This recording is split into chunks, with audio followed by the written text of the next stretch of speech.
Hello friends, आज हम लोग शुरू करते हैं पार्ट 2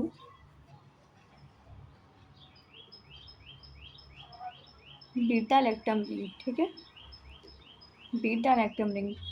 पिछले वीडियो में हम लोगों ने स्ट्रक्चर के साथ छोड़ा था, इसको इसी से कंटिन्यू करेंगे, वहीं से कंटिन्यू करेंगे।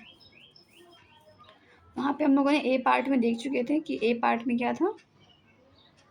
हमारा जो बीटा लैक्टम रिंग है वो फ्यूज था saturated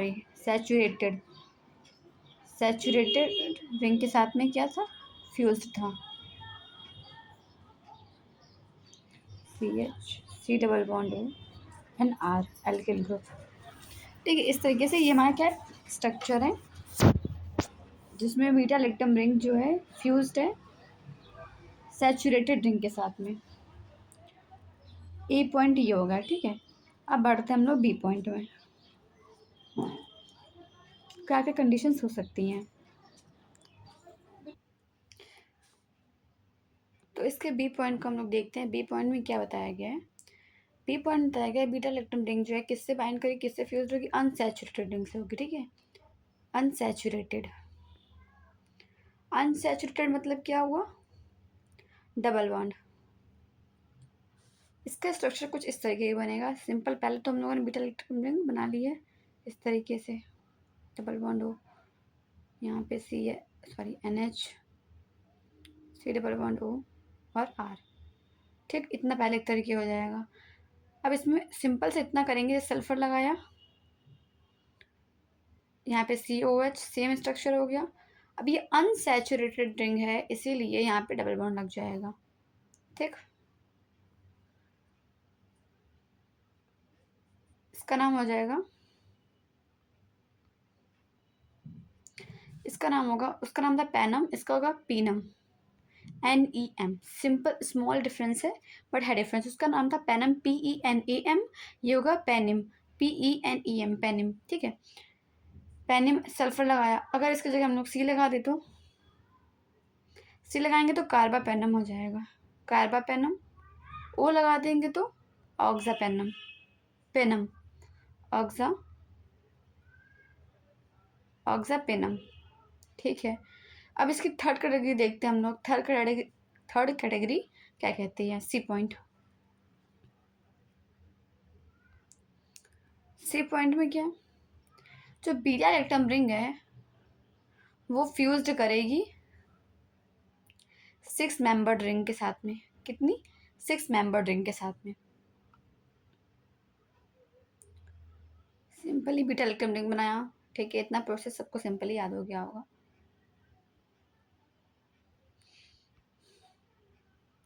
NH, C double bond O and R समझ लो ना, कोई भी एल्किल ग्रुप यहाँ पे लगा सकते हैं। और सी डबल बॉन्ड O, और यहाँ पर अब बनाएंगे हम लोग 6 मेंबर्ड रिंग,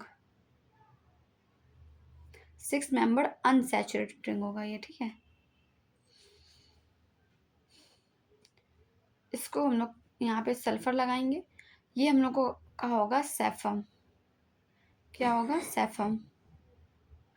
अगर इस सल्फर को हटा करके हम लोग यहाँ पे कार्बन लगा दें, कार्बन लिखने की जरूरत नहीं पड़ती है, आप कुछ नहीं लगाएंगे तो समझ जाएगा इंसान कि हाँ सी है, कार्बन है। तो यहाँ पे क्या हो जाएगा? कार्बासैफम।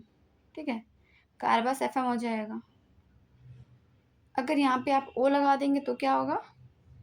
ऑक्सासैफम हो जाएगा। फोर्थ कैटेगरी क्या इसकी है? D point. तो डी पॉइंट है हमारा जब कोई फ्यूजन नहीं होगा। ठीक है, बीटा लैक्टम रिंग के साथ में जब कोई भी फ्यूजन नहीं होता है तो वहां पे क्या होगा? उसका नाम होगा तो हमारा मोनोबैक्टम। क्या होगा? मोनोबैक्टम। सिंगल, मोनो मीन्स क्या होगा? सिंगल। मोनोबैक्टम रिंग है वो, क्योंकि उसके साथ में सिंपल बीटा लैक्टम रिंग होगी, उसके साथ में कोई रिंग इन्वॉल्व नहीं होगी, फ्यूजन नहीं होगा, इसलिए उसका नाम होगा मोनोबैक्टम रिंग। इतना समझ गए? आगे देखते हैं कि अब हम लोगों ने समझ लिया कि पेंसिलिन आई कहाँ से, फ्लेमिंग अलेक्जेंडर ने इसको डिस्कवर किया, फिर फ्लोरे ने इस पर स्टडी किया, इसका नाम आया, ठीक है, उनको नोबेल पुरस्कार मिल गया। उसके बाद आगे बढ़े हम लोग, तो जो पेंसिलिन का स्ट्रक्चर देखा हम लोग सब चीज़ें पढ़ रहे हैं, ठीक है, बट पेंसिलिन का रियल वर्ल्ड में यूज़ क्या है, ठीक है, रियल में उसका क्या एप्लीकेशंस हैं, क्या कौन से डिसऑर्डर को कौन से डिसऑर्डर को वो ट्रीट कर रहा है, ये जो पेंसिलिन है किस तरह की बीमारी को सही कर रहा है, ठीक है, उसको समझते हैं हम लोग।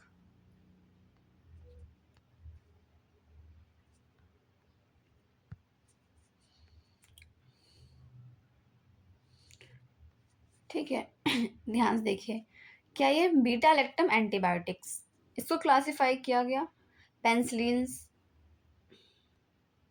इसको क्लासिफाई किया गया पेंसिलिन में, cephalosporin, carbapenem, monobactam and beta lactamase inhibitors. ठीक, आगे पढ़े हम लोग पेंसिलिन को। अब देखिए इसमें बीटा लैक्टम एंटीबायोटिक्स को डिवाइड किया 1 2 3 4 5 पार्ट्स में इसको डिवाइड किया गया। ठीक, अब पेंसिलिन की भी सिर्फ हम लोग पहले पेंसिलिन की स्टडी करेंगे कि पेंसिलिन कितने प्रकार की होती है। फर्स्ट नेचुरल पेंसिलिन है, सेकेंड वन क्या है, semi synthetic penicillin. Natural penicillin में क्या है, बेंजिल पेंसिलिन है, पेंसिलिन जी जो क्या है मोर पोटेंट है, सबसे प्योर ड्रग है पेंसिलिन जी, जो कि क्या है नेचुरल पेंसिलिन है। सेकेंड पेंसिलिन के क्या मतलब की टाइप है, सेमी सिंथेटिक पेंसिलिन। ये देखिए सेमी सिंथेटिक पेंसिलिन है, ये 3 पार्ट में डिवाइड किया गया है, ठीक है, extended spectrum penicillin, acid resistant alternatives, penicillinase resistance penicillins. Further divided extended spectrum amino penicillin, carboxy penicillin, amino penicillin, carboxy penicillin, ureido penicillin, ampicillin, amoxicillin, bacampicillin. Carboxy penicillin को carbenicillin, ticarcillin, ureido penicillin, mezlocillin, azlocillin, piperacillin. Acid resistance alternative to penicillin G, जो acid resistant alternative drug है वो किसकी alternative कर सकते हैं, penicillin जी की जगह इसको यूज़ कर सकते हैं हम लोग। Phenoxymethyl penicillin and penicillin B, oxacillin, dicloxacillin, cloxacillin, ampicillin. ठीक है, फिर है penicillinase resistance penicillin, cloxacillin, oxacillin, nafcillin, dicloxacillin and methicillin. इतना देख लिया हम लोगों ने, ठीक है। फिर यह मैकेनिज्म देखते हैं हम लोग। D alanine plus L alanine के बाद क्या होगा, UDP four in presence of enolpyruvate transferase to form UDP M inhibit करेगा एलनिन लाइगेज के प्रेजेंस में प्लाज्मा प्रोटीन, बाइंड करेगा जी एंड एम के साथ में साइक्लोसेरिन इनहिबिट करेगा। फिर vancomycin inhibit transglycosylase chain elongation, ये स्ट्रक्चर बन गया हमारा transpeptidase in presence of transpeptidase and cross linking beta lactam antibiotics, bacterial cell wall बनाएंगे इस तरीके से। सबसे मेन पार्ट अब देखते हैं हम लोग जो है इसके यूजेस, ठीक है, एंटीबायोटिक्स के यूज़ का क्लासिफिकेशन तो याद करना पड़ेगा, ठीक है, बट क्यों याद कर रहे हैं, क्या काम है इसका, अब ये देखते हैं हम लोग।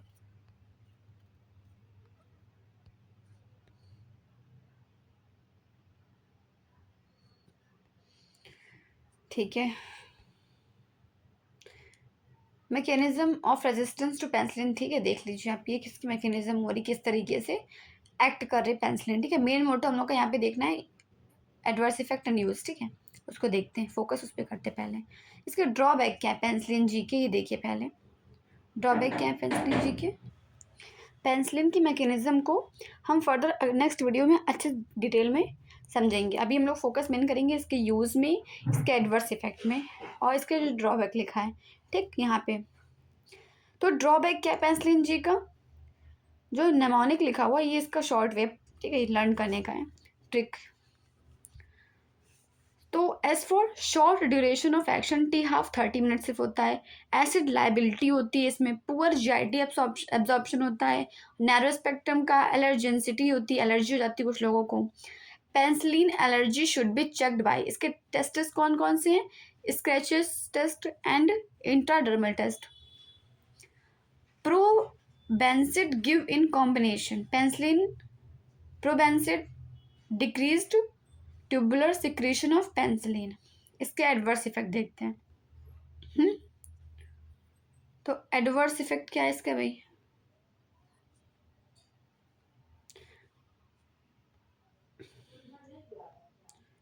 एडवर्स इफेक्ट है इनके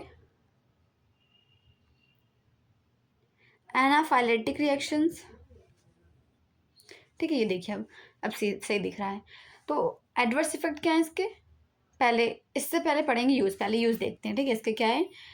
निमोनिक इसका लिखा हुआ blast might penicillin G short, B for bronchi respiratory tract infection. Respiratory tract के इन्फेक्शन में, जब इन्फेक्शन आता है हमारे रेस्पिरेटरी में, तब यूज़ करते हैं पेंसिलिन का, ठीक है। सेकेंड थिंग क्या है? लेप्टोस्पायरोसिस रेट बाइट फीवर, समझ गए होंगे। एक्टाइनोमाइसिस एनारोबिक इन्फेक्शन में, स्ट्रेप्टोकोकस इन्फेक्शन में, ट्रेपोनोमा पैलिडियम साइफिलिस टिटनेस में, मेनिंगोकोकस मेनिंजाइटिस में प्रोफाइलेटिक यूज़, रिमेटिक फीवर में करते हैं, गैस गैंग्रियन गोनोरिया में करते हैं। एडवर्स इफेक्ट क्या है इसके?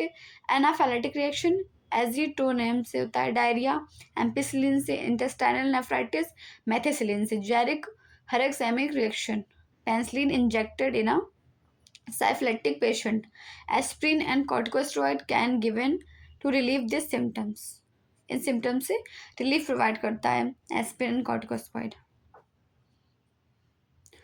इंपॉर्टेंट पॉइंट क्या है इसमें?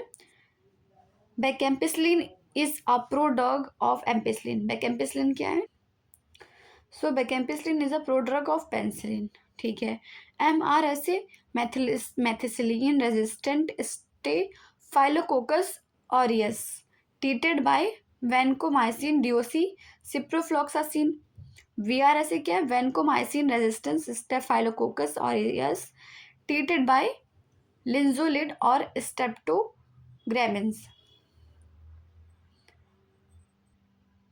और हाँ, एक और चीज़ समझने वाली बात कि पेंसिलिन ट्रीट करते डिसऑर्डर को बीटा लैक्टमेज इनहिबिटर्स ट्रीट नहीं करते हैं। ये क्या करते हैं? Themselves do not have anti bacterial activity, ये एंटी बैक्टीरियल एक्टिविटी नहीं देते हैं। ये क्या करते हैं? It prevents degradation of penicillin and increase in effect of penicillin. Penicillin treat करती है आपके इन्फेक्शन को, ना कि beta lactam inhibitor. Beta lactamase inhibitor क्या करते हैं? प्रिवेंट करते हैं डिग्रेडेशन को, पेंसिलिन को बचाते हैं एंड पेंसिलिन की पोटेंसी को इंक्रीज करते हैं फॉर इन्फेक्शन को ख़त्म करने के लिए, ठीक है, आपकी डिसऑर्डर को ठीक करने के लिए यूज़ करते हैं इसका। अभी के लिए इतना ही, मिलते हैं नेक्स्ट वीडियो में इसकी डिटेल मैकेनिज्म समझने के लिए एंड नेक्स्ट और कौन कौन से एंटीबायोटिक्स हैं जिनका यूज़ करते हैं अलग अलग इन्फेक्शंस के लिए। Thank you very much.